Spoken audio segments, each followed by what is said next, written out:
Hello and welcome to my channel, Rhino here. Today I'm looking at a video from a channel called The Study of Christianity. In this video they purport to give historical evidence for the resurrection of Jesus. To the best of my knowledge, the historical evidence for this event is incredibly sparse, so let's see what they bring to the table.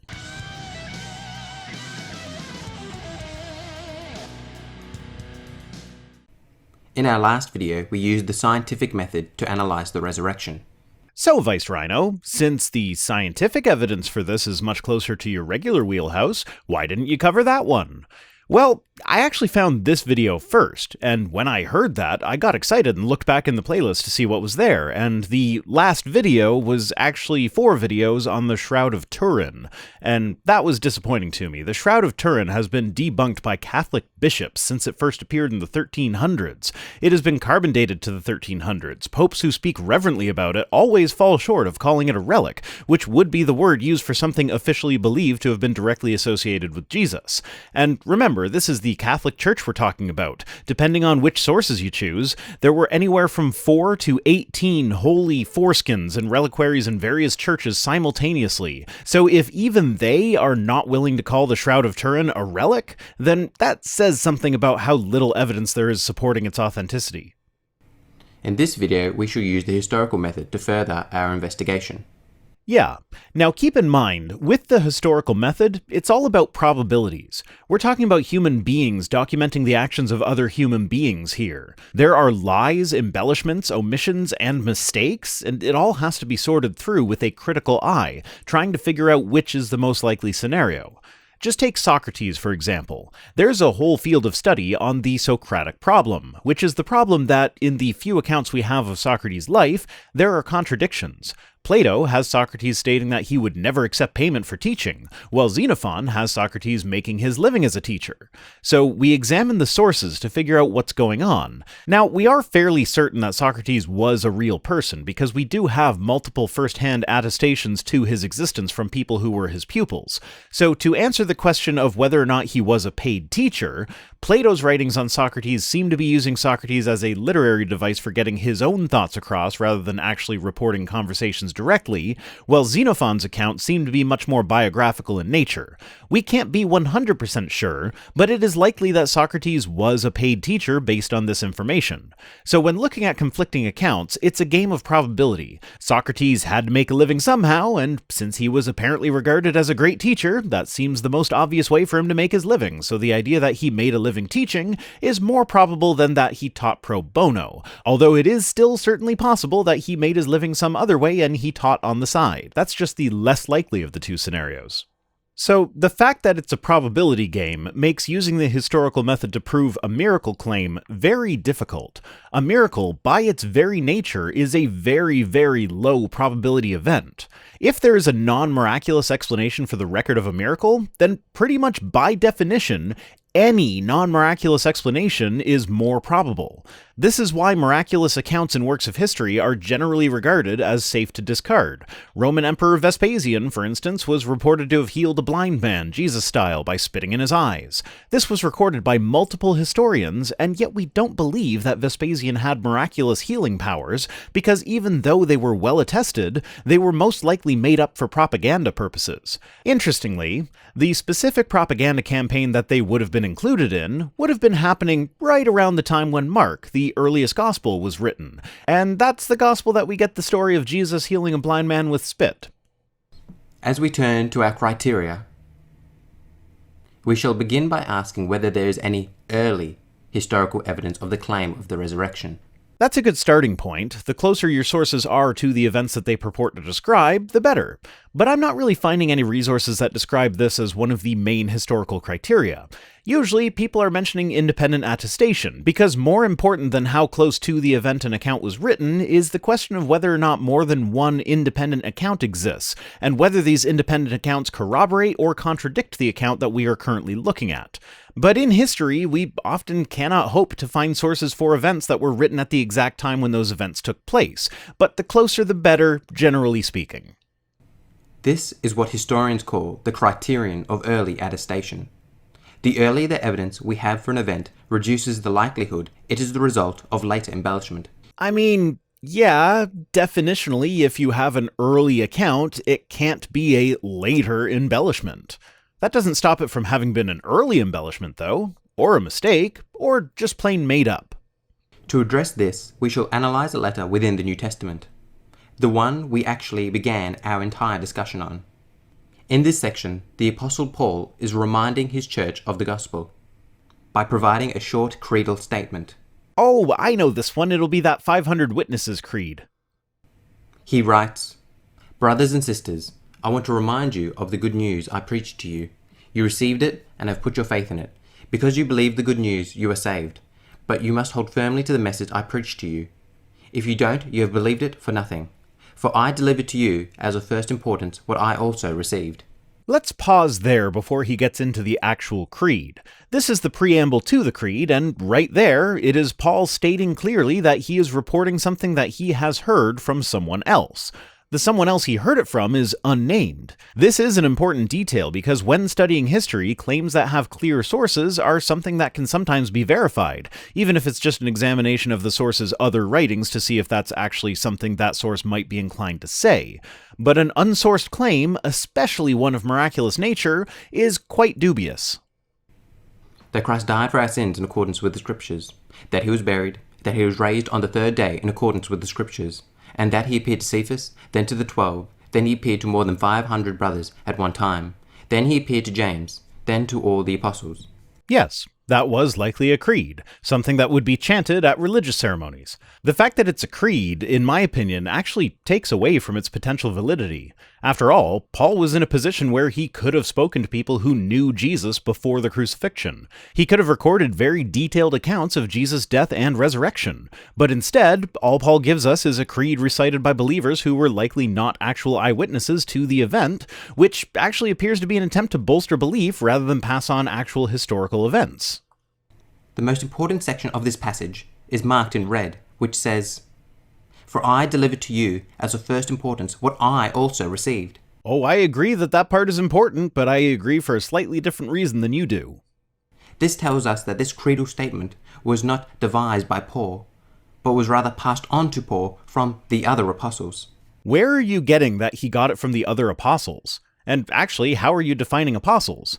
Apostle is a slippery term. It can sometimes specifically refer to one of Jesus' 12 disciples, but sometimes it's referring more to a missionary, someone who spreads the gospel to new territories. In the Creed, for instance, it lists the 12 as a separate group from the apostles. Given that, Paul is using the word apostle here to mean something other than Jesus' 12 disciples. So even if he did claim to have received that creed from an apostle, that doesn't mean he got it from an eyewitness to the event.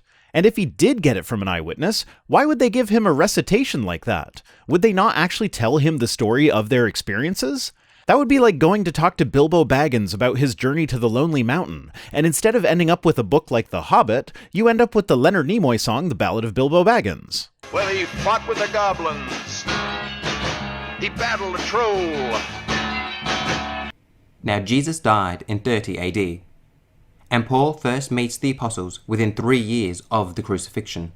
Most commonly, Paul's conversion is dated to somewhere in between 34 and 37 CE, but according to Paul himself in Galatians, it wasn't until 3 years after his conversion that he actually went to Jerusalem and met any of the apostles. So if I agree with your dating for his conversion at 33 CE, and grant you that he got the creed from the apostles, then he went to meet the apostles in 36 CE, which is 6 years after the crucifixion, not 3. Therefore, this creedal statement was in common Christian usage within the first 3 years of the death of Christ. I mean, it likely was one of the original creeds that had its origin at or close to the origin of the Christian religion, so I'd even be willing to grant the creed's origin at months after Jesus' death, but the logic you use to get there doesn't really work. Ultimately, it doesn't matter. Believers chanting a thing does not automatically make that thing true, no matter how close to the supposed events you can get its origin. I don't think anyone denies that one of the founding principles of Christianity is that Jesus rose from the dead. This is just a chant that affirms that belief. Gerd Ludemann, a leading New Testament secular historian from Germany, writes, "The elements in the tradition are to be dated to the first 2 years after the crucifixion of Jesus, not later than 3 years." Some people came to believe that Jesus rose from the dead, and 2 to 3 years after Jesus would have risen from the dead if the story were true, were known to be chanting about their belief that Jesus rose from the dead. And this is supposed to be evidence that he actually did rise from the dead? Keep in mind, the 1st century CE was rife with apocalyptic preachers starting offshoots of Judaism. Jesus, if he existed as portrayed in the Bible, would have been one among many.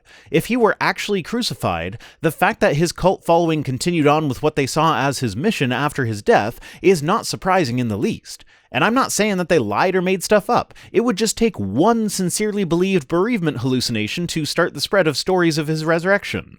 And keep in mind, the person who did this video used early attestation as one of the historical criteria. Well, the earliest attestation we have for Jesus' resurrection makes no mention of it being anything that can't be easily attributed to visions or hallucinations. The stories of an actual physical body being resurrected don't show up until the stories that were already circulating when Paul converted had been making the rounds for 30 years at least.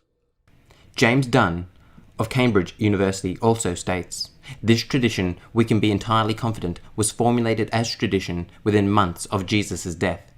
Yeah, I granted that. It doesn't actually help the case. And, when analyzed closely, it actually looks as though certain parts of that creed came later than others. For instance, we know for a fact that the last part about Jesus appearing to Paul himself was not part of the original. How could it be? And an analysis of the writing style shows that verses 3 through 5 are definitely not original to Paul. It's not even close to his style, so those probably were the original creed that he's just reporting on. But then the part about the 500 witnesses in verse 6 doesn't fit with the style of verses 3 through 5 either, suggesting that it was a later addition to the creed, and verse 7 is pretty well redundant with the way Paul uses the word apostle, so that verse is thought to be a later scribal edition. So the parts of the creed that are the most important to apologists look like they're the least authentic. Like, without verses 6 through 9, it amounts to Jesus appeared to Cephas and then the 12. That's not very impressive. Now, sure, there would have been more to it than that, but we don't exactly have an original copy to compare it to. Now, I'm skipping a bit. He just keeps repeating what the creed says and that it's dated within months of Jesus' death, which I don't care, so let's move on. This early creedal statement demonstrates that the claim of the resurrection was made immediately by the followers of Christ, and there is a consensus among scholars that the resurrection was not developed over time. Maybe not the resurrection itself, but the details surrounding the resurrection certainly were. Notice the lack of any detail in the creed. It says he was buried, but it makes no mention of a tomb. It says he appeared, but it doesn't say it was in bodily form. It doesn't give a time frame for how long Jesus stuck around during those appearances.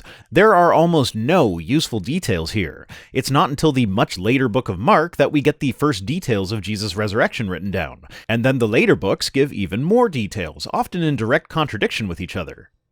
Let us continue to use the historical method to determine the truthfulness of this statement. To determine the historicity of an event, historians use the criterion of dissimilarity, which states that an event is likely to be historical if it is dissimilar to the ideas present at that time. The criterion of dissimilarity is specific to the field of biblical criticism. It is not a general historical principle. It was developed specifically to try and recreate the teachings and sayings of Jesus based on what we see in the Gospels.